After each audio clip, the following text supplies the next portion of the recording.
গত লোকসভা নির্বাচনের আগে প্রায় ২৬,০০০ শিক্ষক শিক্ষিকাদের চাকরি বাতিলের নির্দেশ দিয়েছিলেন কলকাতা হাইকোর্টের ডিভিশন বেঞ্চ।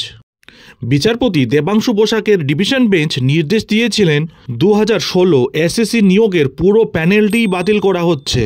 তবে এই রায়ের ৪৮ ঘন্টা কাটতে না কাটতেই সেই রায়কে চ্যালেঞ্জ করে সুপ্রিম কোর্টে যায় রাজ্য সরকার। তাছাড়া চাকরিজীবীদের একাংশও মামলার পক্ষ হয়। এই চরম নির্দেশের ফলে চাকরি যায় ২৫,৭৫৩ জন শিক্ষক শিক্ষিকা এবং শিক্ষাকর্মীর। বর্তমানে এই মামলাটি দেশের সর্বোচ্চ আদালত সুপ্রিম কোর্টে বিচারাধীন।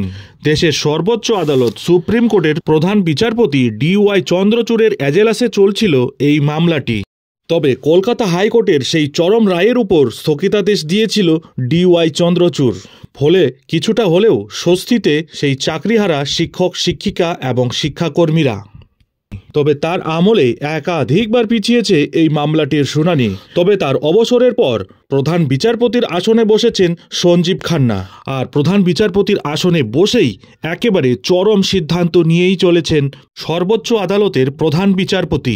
তাই প্রাক্তন বিচারপতি DY চন্দ্রচূড়ের আমলে এই চাকরিহারা শিক্ষক শিক্ষিকা এবং শিক্ষাকর্মীরা বারংবার এই মামলার শুনানি পিছিয়ে যাওয়াতে হতাশ হয়ে গেলেও এবার নয়া বিচারপতি সঞ্জীব খান্নার আমলে এবার কিন্তু আশার আলো দেখছেন এই চাকরিহারা শিক্ষক শিক্ষিকা এবং শিক্ষাকর্মীরা। গত বৃহস্পতিবার সময়ের অভাবে স্কুল সার্ভিস কমিশনের ২৬,০০০ চাকরি বাতিলের মামলাটি সুপ্রিম কোর্টে ফের পিছিয়ে গেল। মামলার পরবর্তী শুনানির দিন ধার্য করা হয়েছে আগামী ১৯ ডিসেম্বর। তবে এদিনের শুনানিতে বিচারপতি সঞ্জীব খান্না জানান, মামলাটি অহেতুক জটিল করা হবে না। সুপ্রিম কোর্ট দুটি বিষয় বিবেচনা করবে। প্রথমত, পুরো নিয়োগ প্রক্রিয়া বাতিল হবে কি? দ্বিতীয়ত, যারা বেআইনিভাবে চাকরি পেয়েছেন তাদের নিয়োগ প্রক্রিয়া কিভাবে বাতিল করা হবে। আগামী বৃহস্পতিবার মামলাটি শুনানির জন্য উঠবে। মামলাটি এবার ১ নম্বর সিরিয়ালে রাখা হয়েছে। সেক্ষেত্রে সকাল 10টা 30 নাগাদ মামলাটির শুনানি শুরু হবে। প্রধান বিচারপতির এজেলাসে শুনানি হবে। এদিন পুরো পরীক্ষা বাতিল নাকি শুধুমাত্র ঘুষদাতাদের চাকরি যাবে, শুনবে দেশের সর্বোচ্চ আদালত সুপ্রিম কোর্ট। আপনারা জানেন, এর আগে কলকাতা হাইকোর্ট স্কুল সার্ভিস কমিশনের ২০১৬ সালের নিয়োগ প্রক্রিয়ায় ২৫,৭৫৩ জন শিক্ষক ও শিক্ষাকর্মীদের চাকরি বাতিল করে দিয়েছিল। দেশের সর্বোচ্চ আদালত সুপ্রিম কোর্টের প্রধান বিচারপতি জানিয়েছেন, আগামী বৃহস্পতিবার এই মামলাটির শুনানি হবে। তার মন্তব্য, আমরা দুটো বিষয় বিবেচনা করব। অহেতুক বিষয়টি নিয়ে জটিলতা বৃদ্ধি করবেন না। কী সেই দুটি বিষয় তাও জানিয়েছেন তিনি। প্রধান বিচারপতি জানিয়েছেন, পুরো নিয়োগ প্রক্রিয়া বাতিল করা হবে নাকি বেআইনিভাবে চাকরি পাওয়া প্রার্থীদের বাছাই করে বাতিল করা হবে, এই দুটি মূল বিষয় আদালত বিবেচনা করবে। যদিও এই মামলা পিছনোর জন্য এদিন রাজ্য সরকারের পক্ষে আবেদন করেন আইনজীবী অভিষেক মনু সিংভি। তিনি বলেন, খুবই জটিল অবস্থায় রয়েছে এই মামলাটি, তাই জানুয়ারি মাসে শোনা হোক এই মামলাটি। তবে এখানেও প্রধান বিচারপতি সঞ্জীব খান্না পশ্চিমবঙ্গ রাজ্য সরকারের আইনজীবী অভিষেক মনু সিংভিকে থামিয়ে দিয়ে বলেন, ইনস্টিটিউশনাল ফ্রড নিয়ে আমরা আলোচনা করব না। বর্তমান অবস্থা বিবেচনা করতে হবে। ওএমআর শিটের বৈদ্যুতিন তথ্য যাচাইয়ে এভিডেন্স অ্যাক্টের 65 নিয়েও কোনো আলোচনা হবে না। তার কোনো প্রয়োজন নেই। ফলে জটিলতা কিছুই নেই। বিভিন্ন পক্ষের আইনজীবীদের ভিড় দেখে এদিন অবাক প্রধান বিচারপতি সঞ্জীব খান্না। আগামী বৃহস্পতিবার দিনের শুরুতে এই মামলার শুনানি হবে। তবে সুপ্রিম কোর্ট শুধুমাত্র এইটুকু প্রশ্নের মধ্যেই সীমাবদ্ধ থাকবে, গোটা পরীক্ষাই বাতিল করা হবে নাকি দুর্নীতি করে চাকরি পাওয়া প্রার্থীদের চিহ্নিত করা যাবে। আইনজীবীদের এইটুকু বিষয়েই সওয়াল করতে হবে, না হলে থামিয়ে দেওয়া হবে। কলকাতা হাইকোর্টের রায় বলবৎ হলে যাদের চাকরি যাওয়ার আশঙ্কা, তাদের আইনজীবী কল্যাণ বন্দ্যোপাধ্যায় বলেন, সাক্ষ্য আইনের একটি প্রশ্ন এই মামলায় জড়িত রয়েছে।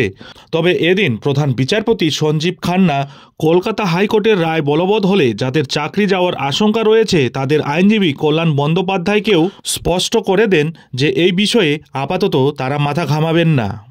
এবার কিন্তু এই ২৬,০০০ চাকরি বাতিল মামলা নিয়ে চরম পদক্ষেপ নিয়েই নিলেন প্রধান বিচারপতি সঞ্জীব খান্না। আপনারা জানেন, প্রাক্তন বিচারপতি DY চন্দ্রচূড়ের আমলে রাজ্যের একাধিক গুরুত্বপূর্ণ মামলাগুলি নিষ্পত্তি কিন্তু হয়নি। এখনও কিন্তু ঝুলে রয়েছে সেই মামলাগুলির মধ্যে একটি হলো এই 2016 সালের SSCর 26,000 চাকরি বাতিলের মামলার। এই মামলায় কিন্তু চরম নির্দেশ দিয়ে দিলেন সুপ্রিম কোর্টের প্রধান বিচারপতি সঞ্জীব খান্না। এই 26,000 শিক্ষক শিক্ষিকা এবং শিক্ষাকর্মীদের তিনি কিন্তু একটি চরম বার্তা দিয়েই দিলেন। আগামী 19 ডিসেম্বর এই চাকরিহারা শিক্ষক শিক্ষিকা এবং শিক্ষাকর্মীদের চাকরি আদৌ থাকবে কি থাকবে না তার ফাইনাল শুনানি কিন্তু হতে চলেছে। ওই দিনই কিন্তু সকল পক্ষের বক্তব্য শোনা হবে। SSC, CBI, মধ্যশিক্ষা পর্ষদ, রাজ্য সরকার এবং মূল মামলাকারীদের সকলের বক্তব্য শোনা হবে। অর্থাৎ আগামী 19 ডিসেম্বর কিন্তু একটি গুরুত্বপূর্ণ দিন হতে চলেছে এই সব 26,000 চাকরিহারা শিক্ষক শিক্ষিকা এবং শিক্ষাকর্মীদের জন্য। প্রধান বিচারপতি কিন্তু শপথ গ্রহণের পরেই একাধিক গুরুত্বপূর্ণ পদক্ষেপ নিয়েছেন আইন ব্যবস্থাকে আরও দ্রুত থেকে দ্রুততর করার জন্য। এবার দেখার বিষয় হলো আগামী 19 ডিসেম্বর নতুন প্রধান বিচারপতি সঞ্জীব খান্নার এজলাসে এই 26,000 শিক্ষক শিক্ষিকা এবং শিক্ষাকর্মীদের কি হতে চলেছে। এই 26,000 শিক্ষক শিক্ষিকা এবং শিক্ষাকর্মীদের মধ্যে রাজ্য সরকার কি পারবে কারা অযোগ্য তাদের লিস্ট সুপ্রিম কোর্টের হাতে তুলে দিতে? আর যদি রাজ্য সরকার তা করতে না পারে তাহলে 2016 সালের SSCর পুরো প্যানেলটিই যে বাতিল হবে তা কিন্তু নিশ্চিত। তাই এখন পরবর্তী শুনানির দিকেই তাকিয়ে গোটা রাজ্য। যাই হোক, এখন এখানেই শেষ করছি। এই ধরনের পরবর্তী গুরুত্বপূর্ণ আপডেটগুলি ঠিক সময় মতো পেতে অবশ্যই চ্যানেলে চোখ রাখুন।